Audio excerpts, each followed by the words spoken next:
इस समय हम नगर पंचायत मगवामा में हैं। आपको पता है कि इस समय निकाय चुनाव की तैयारियां चल रही हैं और अब ज़्यादा समय नहीं बचा है। आज 2 मई है, 4 मई को पहले चरण का मतदान होना है और इस समय नगर पंचायत मगवामा में ये पहला अवसर है जब भारतीय जनता पार्टी ने किसी मुस्लिम को उम्मीदवार बनाया है।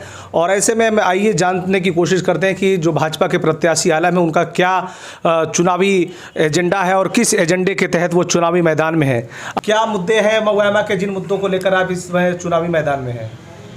मुद्दे एक नहीं कई हैं, कई से मतलब 2550 हैं, लेकिन हम जो आम जनता पीड़ित है वो जनता सबसे ज़्यादा पीड़ित है ज़मीन के संबंध में। मगवामा में नगर पंचायत में जितने मुकदमात हुए होंगे उन मुकदमातों की तहरीर अगर आप देखेंगे तो 80% मुकदमात ज़मीन से रिलेटेड हैं और जिससे आपसी भाईचारगी बढ़ती चली जा रही है। यही मेरा मुद्दा है कि ज़मीन के दस्तावेज़ों को हम दुरुस्त कराएं। ज़मीनी विवाद के कारण मगवामा में जो एक आपसी भाईचारा था वो टूट रहा है। जी, बिल्कुल टूट रहा है, अभी टूट रहा है। और अगर ये खामोश हमारी आवाम, हमारी क्या कहे, पूरे मगवामा की आवाम बैठी रही तो वो दिन दूर नहीं जब 15 साल बाद नई जनरेशन खड़ी होकर चेन ऑफ टाइटल का जब टूटेगा तो ये फिर क्रैक हो जाएगा आपसी भाईचारा। इसलिए कि कोई भी घर ऐसा नहीं होगा आज दादा के नाम से है, बाप के नाम ट्रांसफ़र नहीं, बाप के बाद फिर औलाद के नहीं, फिर उनके 3 औलाद 4 औलाद, आखिरी स्टेज में आते आते चाहे 2 फीट 4 फीट 3 फीट जिस किसी का हिस्सा बनेगा तो वो तो अपनी कीमत या अपने 3 फीट 4 फीट में तो रह नहीं पाएगा। तो कहीं ना कहीं से फिर आकर के आएगा कि हम इसको बेचना चाहते हैं। वो कोई ख़रीदने वाला कहेगा कि साहब ऐसा नहीं ऐसा करिए। तो जो वो विवाद जो आज से 20 साल बाद हमको ऐसा लगता है कि ये विकराल रूप ले सकता है, इस नाते हम ज़मीनी दस्तावेज़ों को दुरुस्त कराने के हमारा पहला ध्येय है। और इस चीज़ को हम जनता के बीच में लेके भी गए, जिसमें हमने अपने घोषणा पत्र में ये पहला नंबर इसको दिया है कि साहब ये पहला नंबर मेरा है। इस तरह से मेरे 24 पॉइंट हैं जो नगर पंचायत के लिए ज़रूरी है। और उन ज़रूरी यहाँ अभी आप पहुँच जाइए, कह दीजिए कुटुंब रजिस्टर की नकल दे दीजिए, हमारे मकान की नकल दे दीजिए, तो यहाँ की आवाम जो है वो अपने रिकॉर्ड के एतबार से वो नकल नहीं पा पाती। कोई कुटुंब रजिस्टर की बात आती है तो एफिडेविट वो दे दीजिए, हलफनामा के आधार पे वो अपने तौर से बना लेते हैं। तो हलफनामा के आधार पे बनाते हैं तो ये ठीक है, हर कोई हलफनामा क्यों देगा भाई? अगर कुटुंब रजिस्टर होता तो उसकी नकल रिलीज़ हो जाती। ये काम तो राजस्व विभाग का था और राजस्व विभाग यस, देखिए राजस्व विभाग का था, राजस्व विभाग के लोग नहीं कर रहे हैं। हम आपके माध्यम से जनता से एक अपील करना चाहते हैं, ये पूछिए कि जो इस शख्स चुनाव लड़ता है वो उसके पीछे ये छिपा होता है कि आपका दर्द हम बांटने की पूरी कोशिश करेंगे, आपकी परेशानियां हम ख़त्म करने की कोशिश करेंगे और ख़त्म करने में अभी तक पे किसी ने पहल तक भी नहीं किया है। तो राजस्व विभाग कोई बैठा है, वो तो सरकारी प्रशासन के लोग बैठे हैं, उनको ये लग रहा है कि जब इस तरह से विवाद होते रहेंगे तो हमारे हालात बेहतर रहेंगे। हमारे पास सरकार तो राजस्व कर्मियों को वेतन देती है और इसी के लिए उनका चयन होता है, उनको लाया जाता है। तो क्या आप इस चीज़ को मानते हैं कि मगवामा नगर पंचायत अध्यक्ष की भी नाकामी है इस सब में?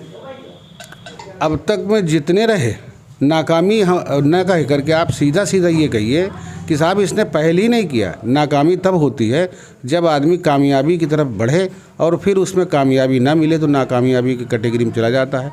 जिस शख्स ने इस पर निगाह तक ना डाली हो, देखा तक ना हो कि ये मुद्दे जो आज नहीं तो कल कुछ दिनों बाद हर घरों में आग लगा देगा, हर घरों के हालात ख़राब हो जाएंगे, तो उसमें कदम बताएं ना। कुछ पब्लिक के लोग इस चीज़ को जनहित याचिका में भी ले गए। अब लेके गए, उसमें उसमें कुछ आदेशित मुझे नहीं अभी मेरे हाथ में आया, बाद में पता चला जब ये मुद्दे उठ के आए तो लोगों ने कहा कि साहब इससे पहले हम लोग ऐसा किए थे, उसमें हमारा ये आएगा कि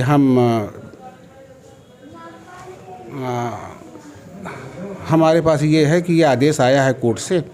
अब इस कोर्ट के आदेश के बाद अब वो जो प्रशासन के लोग हैं उन तक नहीं पहुंचाया गया कि साहब ये कोर्ट का आदेश है, डीएम के पास या संबंधित राजस्व विभाग के जो चीफ बैठे हैं उनके पास इस पर इम्प्लीमेंट कराया जाए।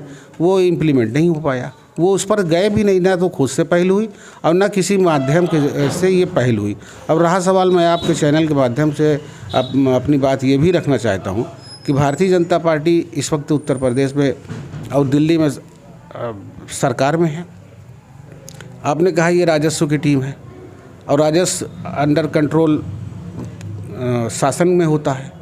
तो हमारे जो सरकार के लोग हैं, हम उनसे सहारा लेंगे, उनका दबाव बनाएंगे, उनके संबंधित मंत्रालय से ये जाके अपनी बात रखते हुए उनसे ये कहेंगे कि आम जनमानस का इसमें हित छिपा हुआ है, इसके लिए पहल की जाए, तो वो पहल हम बिल्कुल करवा देंगे। मवैमा की जनता का किस तरह का सहयोग मिल रहा है, क्योंकि आपका ये बहुत बड़ा मुद्दा आप बता रहे हैं जी। तो इस मुद्दे को लेकर मवैमा की जनता क्या कह रही है? मवैमा की जनता का सहयोग इस तरह से मिल रहा है कि आप सोच नहीं पाएंगे आम लोग कि किस तरह से क्या हो रहा है। अभी तक में चुनावी मामलात में यहाँ एक क्राइटेरिया निर्धारित कर देते थे, जो मैं आपके चैनल से नहीं कहना चाह रहा हूँ, कि ये होता रहा कि साहब ये हमको वोट दे दीजिए, हमको सपोर्ट दे दीजिए, मेरा ख्याल रखिएगा।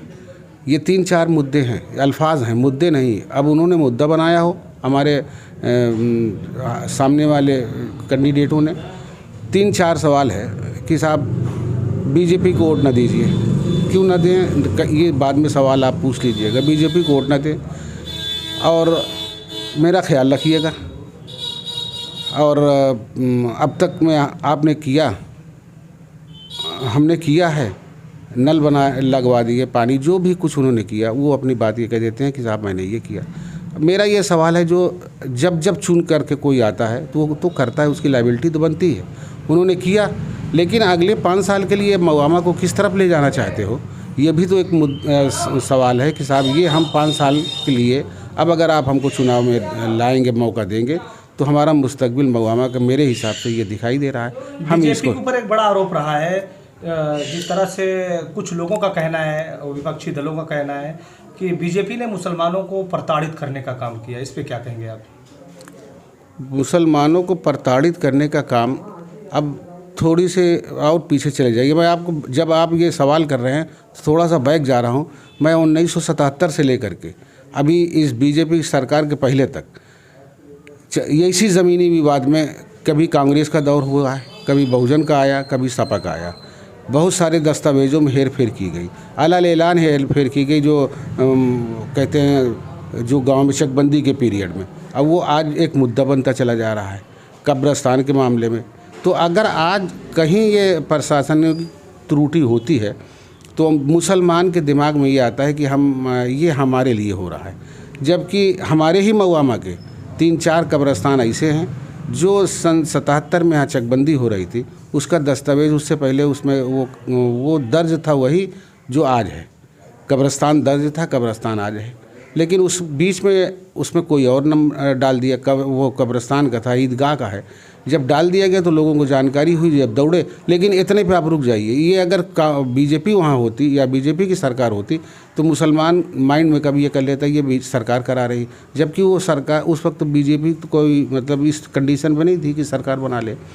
आज जब आया मामला तो अब ये दौर थोड़ा ऊपर आया, तो जब ऊपर आया तो अभी तक कभी ईदगाह के मामले में ईद वाले दिन में लोगों ने अपने सद्भावना का सबूत दिया, बेहतर काम हुआ और कोई ऐसी बात नहीं आई कि जो उससे हिंदू मुस्लिम की बात आई। और ये जो प्रताड़ित करने के सवाल पे आपने कहा है, अभी हमको नहीं पता, बहुत सारे लोग सोशल मीडिया से जुड़ करके कुछ इस तरह से पोस्ट किए हैं और इनका विंग अपना चलता रहा इनके, और उसमें कुछ लोगों को नाम आया, FIR दर्ज हुई। तो ये अगर आप करते हैं तो आपके साथ अगर लगाम लगाया जा रहा है तो प्रताड़ित भी ना कहिए इसको। प्रताड़ित ये है कि आपको बताया जा रहा है कि आप गलत कदम उठा रहे हो, तो हम जन नागरिक हैं, हम इस तरह से तो कोई भी प्रशासन के लोग नहीं चाहते कि हमारी रिजीम में। बीजेपी ने इस बार कई मुस्लिम उम्मीदवारों को प्रत्याशी बनाया है निकाय चुनाव में। जी, बीजेपी ज़्यादातर सभासद में बनाया है, अध्यक्ष पद में भी बनाया है। तो क्या ये समझा जाए विधानसभा और लोकसभा में भी टिकट मिलेगा? यकीनन मिलेगा। इसलिए मिलेगा कि बीजेपी के पार्टी के जो शीर्ष नेतृत्व है ये देख रहे हैं कि क्या मुसलमान हमारे तरफ निगाह थोड़ा बदल ले, और जब थोड़ा बदलेगी तो हम भी उनको उस लेवल पे काम अपना टिकट देंगे। तो क्या मवैमा में इस बार बदलाव की उम्मीद है? यकीनन बदलाव की उम्मीद है। ये बीजेपी के और पार्टी के लोग जो सक्रिय हैं अपने मतदाताओं के बीच में जा रहे हैं और हम अपने मुद्दों पे खड़े हुए हैं, तो दोनों जब मिल रहा है तो बहुत ज़बरदस्त बदलाव की कंडीशन पे है। और ये आप मानिए कि बदलाव हर घर में ये आवाज़ उठ चुकी है कि बदला जाए।